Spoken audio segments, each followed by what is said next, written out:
नमस्कार विद्यार्थी मित्रांनो, माझ्या YouTube चॅनलमध्ये मी तुमचं सहर्ष स्वागत करीत आहे.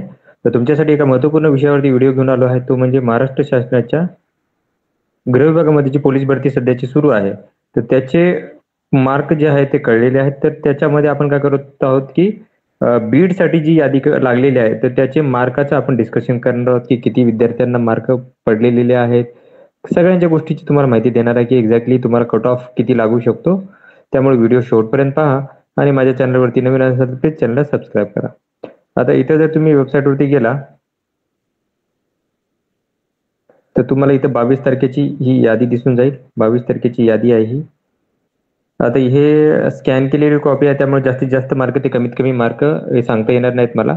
बट आपण सांगूयात आता इथं चेस्ट क्रमांक 1461 ते 2103 पर्यंत हे मार्क आहेत. तर या यादीनुसार जर बघाल तुम्ही तर बघा इथं 43चा एक टॉपर दिसत आहे. बाकी जर मार्क बघितले तुम्ही तर 30च्या वरती तुम्हाला काही उमेदवार दिसतील. म्हणजे 32 आहे, 34 आहेत, 36 आहेत. त्याच्यानंतर 33 आहे, 35 आहे, 32 आहे, 34 आहे, 34 आहे, 25 आहे, 38 आहे आणि 36 आहे. त्याच्यानुसारच बघाल तर टोटल 20 विद्यार्थी आहेत. 20 विद्यार्थ्यांपैकी तुम्ही बघाल तर 2 एक विद्यार्थी असे आहेत की त्यांना 40 पेक्षा जास्त मार्क आहेत. एकच विद्यार्थी दिसत आहे 43 वाला. बाकीचे तुम्ही बघाल तर तुम्हाला असं 8 ते 10 विद्यार्थी असे आहेत की त्यांना 30 ते 40च्या दरम्यान मार्क आहेत. बाकी 30च्या खाली विद्यार्थ्यांना मार्क आहेत. त्याच्यानंतर या शीटमध्ये जर जाल तुम्ही टोटल 33 शीट आहेत, पण आपण ॲव्हरेज काढून पाहत आहोत. तर बघा इथं तुम्हाला 40, 45 त्याच्यानंतर ना 2च विद्यार्थी दिसत आहेत. 20 मध्ये परत अजून 2 विद्यार्थी आहेत. तर पर्सेंटेजनुसार बघितलं तर 5% पेक्षा कमी विद्यार्थ्यांना हे आहेत की त्यांना 40% पेक्षा जास्त आहे.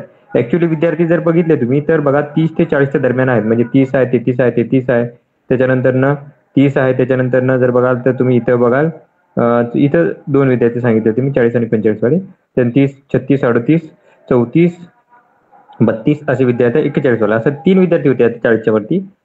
त्याच्यानंतर पुढच्या शीटमध्ये जर जाल तुम्ही तर इथं परत 30, 29, 36, 37, 40 वाला 1, 40 वाला 2, 40 वाले 2च म्हणजे 5% पेक्षा कमी आहेत. आणि जर पकडाल तुम्ही तर जास्त विद्यार्थी आहेत ते 30 ते 40च्या दरम्यान आहेत. त्यामुळे जो आता अजून खाली जाऊयात. मग त्याच्यानंतर कट ऑफ वरती मी काय करेल की तुम्हाला सांगेल की इथे 32, 32, 36, 36. ऍक्च्युली ही सीट जर बघितली तर तुम्हाला 41, 41. त्यामुळे जर पाहिलं तुम्ही इथं जर ह्या सीट सगळ्या सेमच आहेत, ऑलमोस्ट सगळ्या सारखे सेमच आहेत. हार्डली सीटनुसार जर बघाल तर एक दुसरा तिसरा विद्यार्थी आहेत तो 40 पेक्षा जास्त. एक इथे 2 झाला, 3 झाला, इथे 4 आहे, 4 विद्यार्थी झालेले आहेत. तर बघा कुठे 4 कुठे 3 असे विद्यार्थी आहेत 20 पैकी. त्याच्यामुळे आपल्याला कळून जातं की हार्डली एक 10% पर्यंत पकडा तुम्ही, 10% पकडू शकतो. तर 10% पर्यंत विद्यार्थ्यांना असे मार्क आहेत त्यांना 40च्या वरती. बाकी जास्त जो गट्टा विद्यार्थ्यांचा आहे तो आहे 30 ते 40च्या दरम्यान. जो कट ऑफ जो लागेल तो बघा, लक्षात ठेवा की कट ऑफ जो लागेल तो लागू शकतो 30च्या वरती. आता कॅटेगरीनुसार सगळं झाल्यानंतर आपल्याला समजेल. आजची यादी आल्यानंतर म्हणजे 19, 20, 21, 22 या 4 दिवसाची यादी आली आहे. त्यावेळेस आपल्याला कळेल की एक्झॅक्टली विद्यार्थ्यांना मार्क किती पडतायत.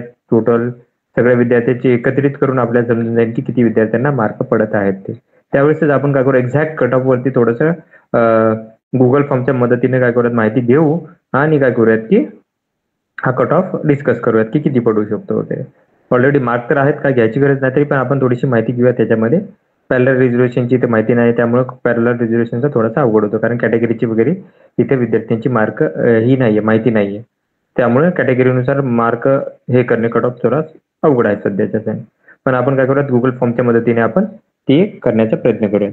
तर ही माहिती होती. तर अशा महत्त्वपूर्ण अपडेटसाठी माझ्या चॅनलला सबस्क्राईब करा, व्हिडिओ लाईक करा आणि इन्फॉर्मेशन मित्रांसोबत शेअर करा. धन्यवाद.